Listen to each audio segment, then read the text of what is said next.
Bonjour les Jedi et bienvenue sur Star Wars Artefact. Mon nom est Dominique, alias Lord Doom, et aujourd'hui, on fait la revue d'un casque de Shadow Trooper de la Black Series, tel que nous avons pu le voir dans le jeu vidéo Battlefront. Avant d'aller plus loin, n'oubliez pas de vous abonner à la chaîne, de cliquer sur la petite cloche afin de recevoir des notifications, et de liker la vidéo afin de m'aider à poursuivre mon travail. Vous pouvez également me suivre sur Facebook, Instagram et Twitter. Tous les liens sont disponibles dans la description au bas de la vidéo. Le casque de Shadow Trooper a été mis en vente en 2016. Au Canada, il se vendait autour de 135 $ canadiens, soit environ 100 €. Au départ, il s'agissait d'une exclusivité GameStop, mais on a éventuellement pu le retrouver dans d'autres magasins et même sur Amazon. Comme vous le savez sans doute, il s'agissait à l'époque de la deuxième repeinture faite à partir du même moule. Aujourd'hui, il existe un total de 4 versions de ce casque. Les 3 autres sont des Stormtroopers réguliers, des Shock Troopers et les incinérateurs Stormtroopers. La revue du casque de Stormtrooper régulier a déjà été faite et vous pouvez d'ailleurs la regarder en cliquant sur le lien situé dans le coin supérieur droit de la vidéo.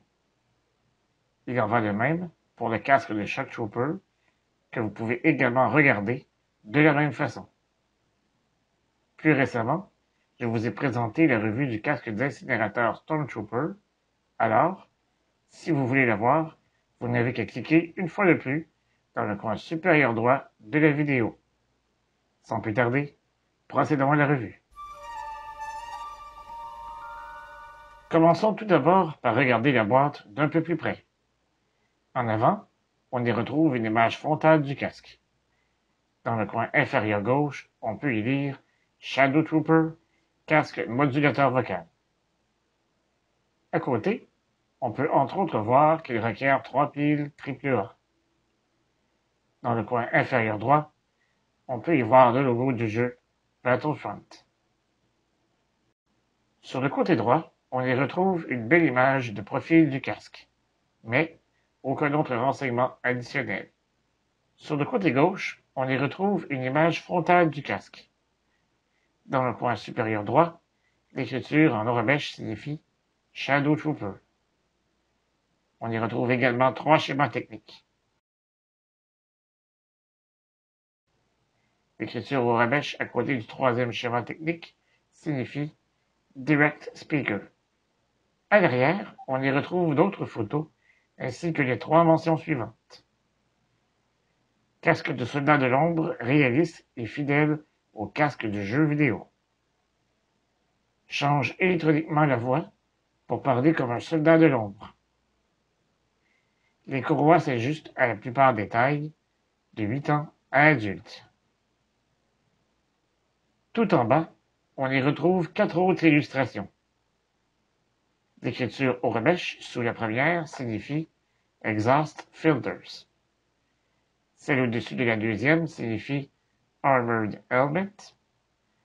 L'écriture sous la troisième signifie Induction Filters. Et l'écriture au côté de la quatrième signifie Heat Dispersion Vents. Si on regarde le casque de plus près, on peut confirmer qu'il s'agit effectivement du même moule que pour les 3 autres versions. Donc, le casque venait en 3 morceaux, soit la partie supérieure, la partie frontale et la partie arrière. À l'avant, ce sont les lentilles chromées qui attirent notre attention en premier. À ce jour, il s'agit du seul casque de la Black Series à utiliser ce type de finition. Sous la portion qui recouvre le nez, on y retrouve les dents grises qui contrastent très bien avec le reste du casque. Tout en bas, on y retrouve les 2 injecteurs d'air artificiels. Sur les côtés, on y retrouve les rainures bleues traditionnelles. Les insertions grises habituelles, situées au niveau des joues et des tempes, ont été remplacées par des noirs. Au niveau des oreilles, les rectangles gris ont également été remplacés par des noirs et celui de droite sert de bouton d'activation pour le microphone. À l'arrière, on y retrouve deux autres insertions noires. Tout en bas, on y retrouve la trappe du haut-parleur ainsi que le compartiment pour les piles. Heureusement, Hasbro a appris de ses erreurs et fait désormais un meilleur travail pour les dissimuler. L'intérieur du casque contient une courroie ajustable. À l'avant, on y retrouve un appui-nez ainsi que le microphone qui, comme pour toutes les versions précédentes, ne fonctionne pas vraiment. De l'intérieur, la visière est légèrement fumée.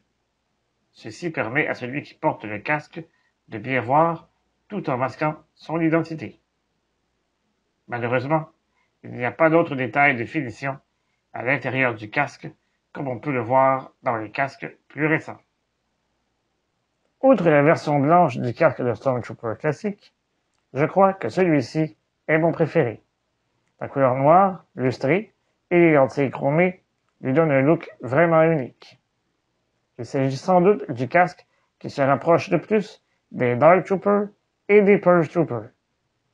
Si vous voulez vous le procurer, vous devrez assurément vous tourner vers le marché de seconde main.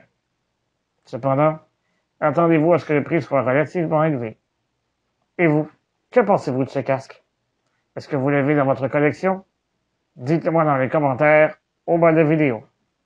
Si vous avez apprécié cette revue, n'hésitez pas à la partager sur vos réseaux sociaux. Je vous donne rendez-vous la semaine prochaine pour une autre revue. Et d'ici là, je vous dis à bientôt et que la force soit avec vous à tout jamais. Remember, the Force will be with you, always.